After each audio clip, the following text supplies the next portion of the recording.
que emerge a vida que vai dar a luz ao Egito. Você quer se purificar pelo batismo? Lá como é que é o nome dele? Lá o profeta batiza Jesus? Esqueci o nome dele. Batista. João, você quer se purificar? Você tem que ser mergulhado nas águas, né? E na própria poesia de Homero e Hesíodo, da onde que veio Gaia? Das águas de oceanos. Então o que acontece? É muito possível que a água seja interpretada, mesmo em Tales, como uma divindade, né? E na visão mística, que é a que eu adoto particularmente, tá? A gente vê a água como o quê? Como um elemento do cosmos. No caso, a gente havia falado nos primeiros vídeos, uma concepção de matéria, hoje como a gente chama matéria, essas coisas que fazem não só a nós, como a todas as coisas do mundo. Ela não é viável antes de Aristóteles, no século III a.C. Aristóteles é o primeiro cara que vai usar o termo rilé, ou rhylé, né, em grego, significando matéria como algo que reveste e que preenche dadas formas geométricas. É que uma coisa é você imaginar uma mesa, outra coisa é você imaginar do que é feita a mesa. Então, no seu jogo de substância e forma, Aristóteles vai ser o primeiro a usar o termo rilé, ou matéria, como a gente conhece hoje, vai chegar e ser perpetuado na ciência contemporânea. Os gregos antigos, eles usavam outros conceitos. E o conceito básico, vou fazer aqui um espacinho. Posso apagar aqui? Deixa eu só questionar um negócio. Esse modo daí, diferenciado daí, discursivo aí, ou escrito no caso, foi o Tales que inaugurou o modo racional em prosa? Ele foi o primeiro daí, no caso? Então, historicamente falando, ele é considerado como tal. Só que quem fez a história da filosofia foi Aristóteles. O primeiro que fez essas análises e que registrou o pensamento dos outros para depois dizer que o pensamento dele era melhor ainda. Então, assim, é provável que houvessem outras pessoas. Porque uma coisa tão importante e impactante como essa não podia vingar sem internet, sem televisão, sem TV a cabo, sem satélite. Gente, para pensar um instante. É muito provável que isso tenha sido um fenômeno que se tornou popular em Mileto e Tales tenha sido o cara que deu o acaso da história registrar e as pessoas terem acesso ao que ele teoricamente teria escrito e ficou tomado como sendo o primeiro. Eu acredito mais nessa tese. Assim, é um modo diferenciado, né, da maneira de escrever ou discursar, no caso. Se a gente for estudar os textos, a gente vai perceber essa diferença do modo de escrever poético e em prosa, né, do modo racional em prosa. O nosso mal é que a gente é ignorante da língua grega. Porque se a gente fosse alfabetizado em grego, talvez nós percebêssemos isso que você falou com uma intensidade muito maior. Por exemplo, eu consigo pronunciar o grego. Eu conheço algumas letras gregas e tal, eu consigo pronunciar o grego clássico, no caso ático. Só que não como um nativo. Então, mesmo sendo um texto poético, a gente não consegue dar a sonoridade e a beleza por não entender o que está escrito, nem ter a métrica. Agora, quando você pega a prosa racional, já em grego mesmo, é totalmente diferente. Então, o verso poético daí, acho que seria mais nítido, assim, mais difícil daí, para nós entender hoje daí, né? Nós, na nossa realidade hoje. Bom, basta pegar uma poesia. Por exemplo, eu acho que eu disponibilizei no site. Uma versão da Ilíada que eu disponibilizei, ela está em verso português do século XIX. Quando ele fala assim, o veloz Aquiles, não é? O bravo Aquiles de pés ligeiros. Essa é a versão em português contemporâneo. Nessa versão do século XIX está o feroz Aquiles, o o feroz e velocípede Aquiles. Para pensar. Velocípede para mim é aquele carrinho que a gente bota a criança, né? Mas, na verdade, se você fizer uma análise constitutiva da formação da palavra velocípede, podes é pé em grego, né? E veloz, então, é uma palavra composta que o poeta, para dar o som poético que ele queria atingir, o efeito estético que ele queria atingir, ele fundiu e criou a palavra. Agora, nós hoje, brasileiros contemporâneos, falantes da língua portuguesa, eu dou um texto desse, eu já dei aula com esse texto. Os alunos tinham um chilique. Eu até, na verdade, eu fazia o seguinte, eu trazia uma caixa de dicionários e fazia a aula de exploração do texto, porque era uma aula por uma página. E essa foi a vantagem da prosa em relação ao verso, porque a prosa se mostrou mais eficiente, mesmo falada ou escrita, ela se mostrou mais eficiente para transmitir conceitos menos míticos. Por quê? A noção do mito está vinculada à metáfora. A metáfora do Gilberto, como eu falo para você, Fogos me fez passar o rio a nado. O que eu quis dizer de fato? Que o medo foi tão intenso que talvez você, até mesmo sem saber nadar, atravessou o rio nadando. Então a prosa ela vai se mostrar mais eficiente que o verso nesse sentido. Para o filósofo Friedrich Nietzsche, isso vai ser o início da morte do pensamento e da energia da cultura grega, da energia originária da cultura grega. Porque além de ser cristalizado na escrita, que não vai permitir a maleabilidade que o poeta tinha de construir, adequar e ampliar, vai perder a sonoridade musical. E por romper com a música, lembra, música vem de musas, perdeu o contato com o divino. E quem transmitia o conhecimento nessa época eram as musas, né, através do verso cantado. Da posse do Rhapsody. A musa, tanto é que está na abertura da Ilíada, né? Canta, ó musa, a ira de Aquiles, Pélida contra o rei Agamenon. Porque cada poeta, para começar a brincadeira, ele evocava a divindade. Qual era a divindade? As musas. Porque ele não viveu aquilo.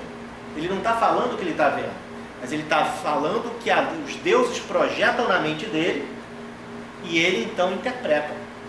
Melhor ou pior, dependendo da habilidade. Tanto é que para ser poeta, tanto quanto para ser médico, a gente vê nos textos de Hipócrates, né?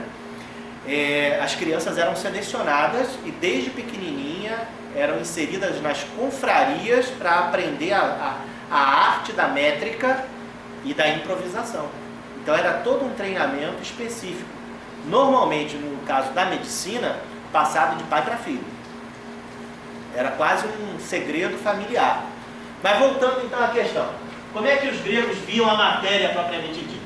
A matéria, na época de Tales, será expressa de 4 formas de manifestação básica. No caso, a água, a terra, o ar e o fogo. Em alguns casos, e aí a gente vê a importante influência do pensamento oriental, sobretudo indiano e chinês, que as pessoas pensam que eles não tinham contato antes de Marco Polo. Isso é falso.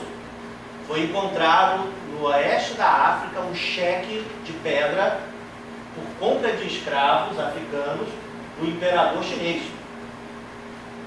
E antes do século V a.C., o imperador chinês mandou construir uma estrada que ligava a região do oeste da China à região daqui, ó. A essa região do Oriente Médio, ali onde tem a Fenícia e Israel. Então o comércio era intenso, gente, por terra. A gente pensa que antes dos portugueses, antes de Colombo e antes de Marco Polo, o Oriente era perdido. Isso é falso. É falso. Era intensa as trocas comerciais e culturais. Então, de acordo com essa influência, que eu vou botar aqui pontilhado, só para deixar claro que não era universal, os gregos divergiam um pouquinho nesse aspecto, vinha ainda o aiter. Aiter é a palavra grega para éter, que seria a matéria de composição do mundo dos deuses, a matéria de composição da alma humana, propriamente dita. Então, se você fizer uma análise fisicalista desses elementos, sujou. Você não consegue entender o que eles estão querendo dizer. Se você faz uma análise mística, cada um desses deuses, cada um desses elementos é uma divindade, uma força da natureza, né? Diferenciada.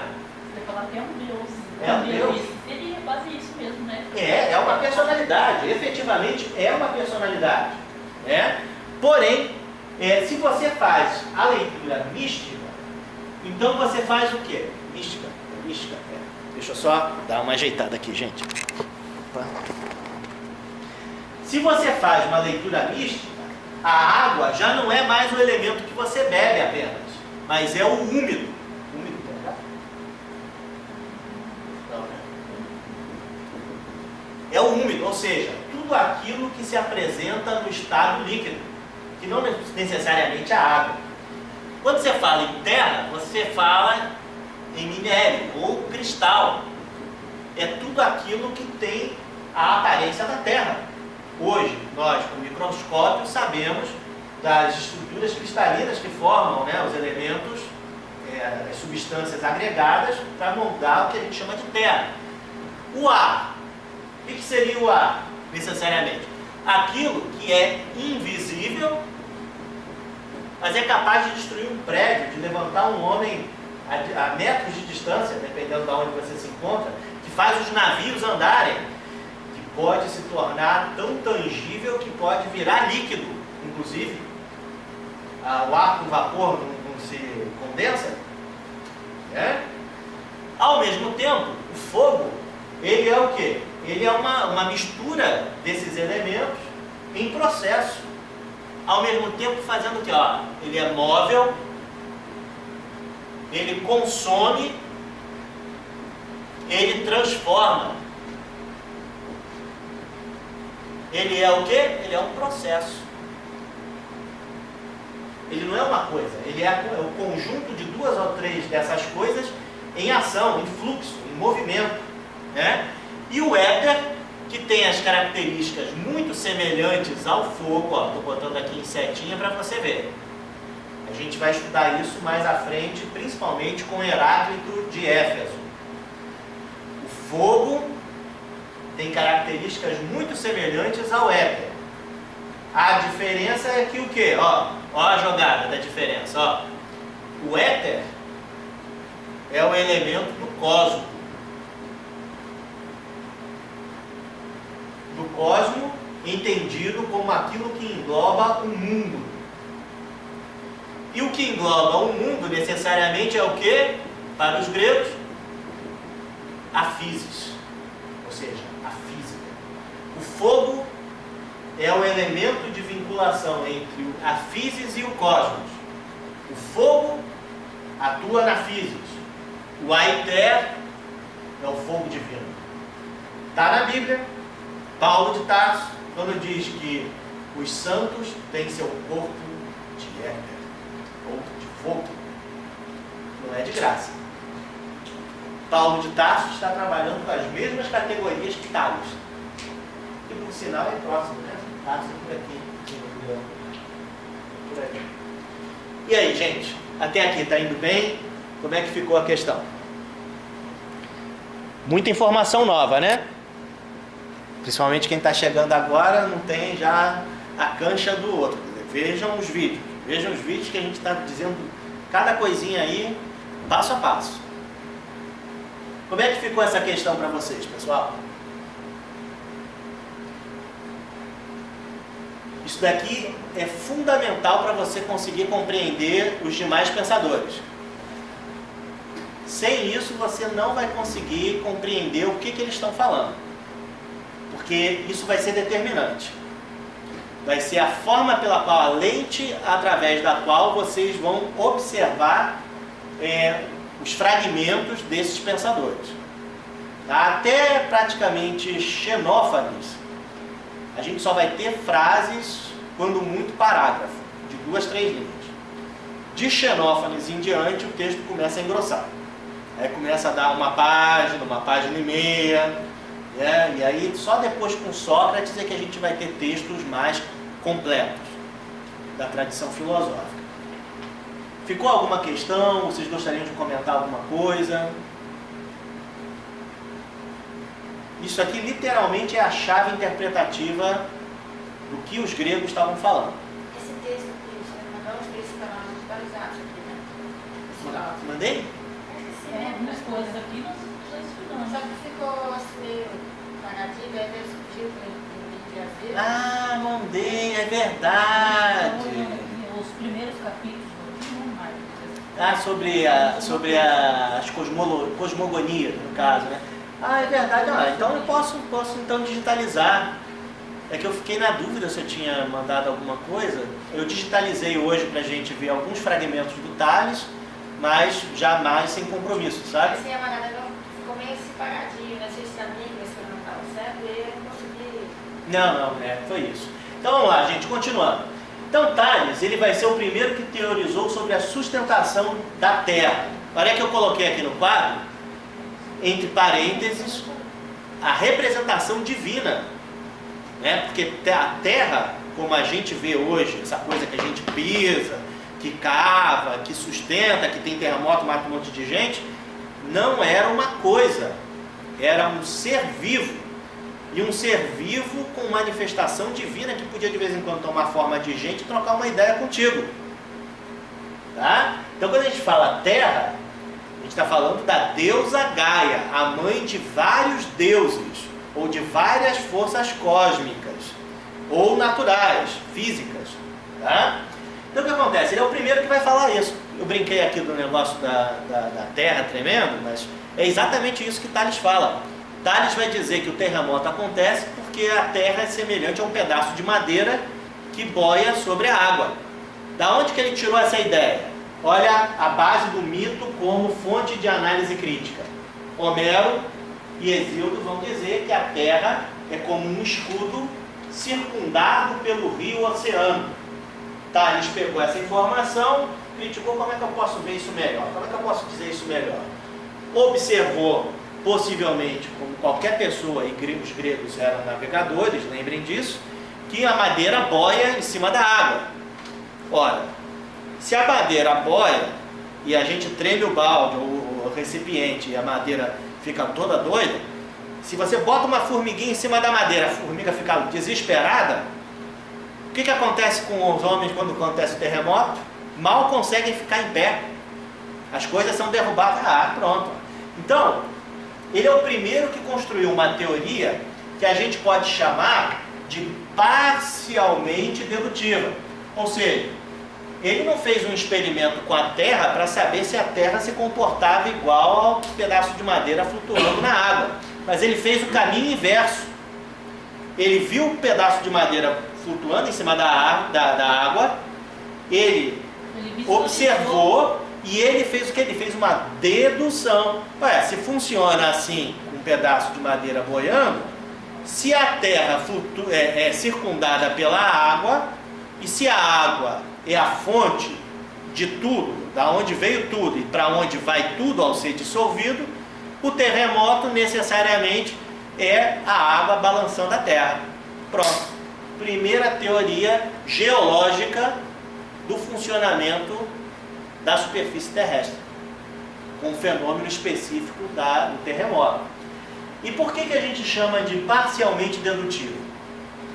Porque, embora não tenha exigido o experimento, a observação do fato para provar que é verdadeiro, era racional, era lógico você pegar um fenômeno menor e deduzir que aconteça na mesma amplitude na escala maior.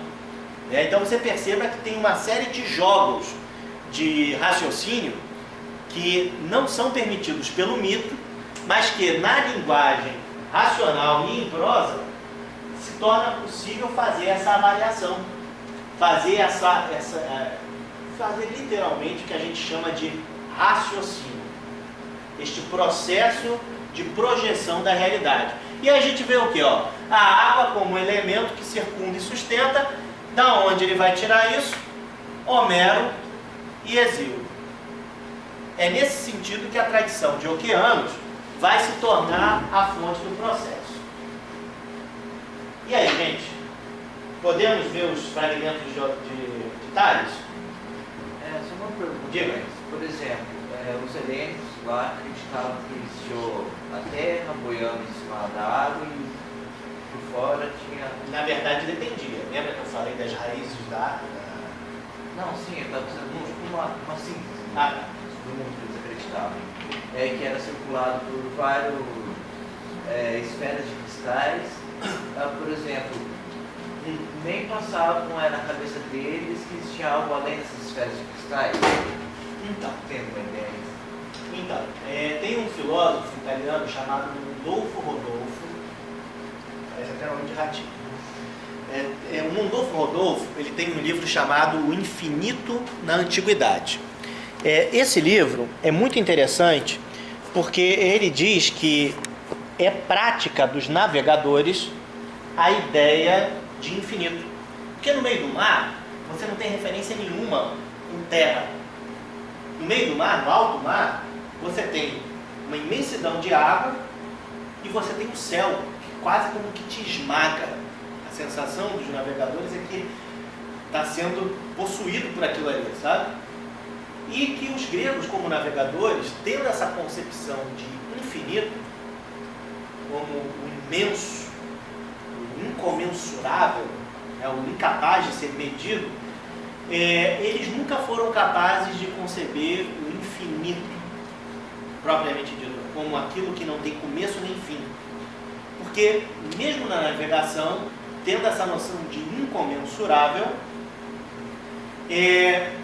depois de um certo tempo você chega em algum lugar. Da onde a ideia de que a Terra é circundada pelo oceano. Né? A gente vê bem claramente isso. A percepção que você teria ao ver uma praia é que, de fato, né, tem água por todos os lados.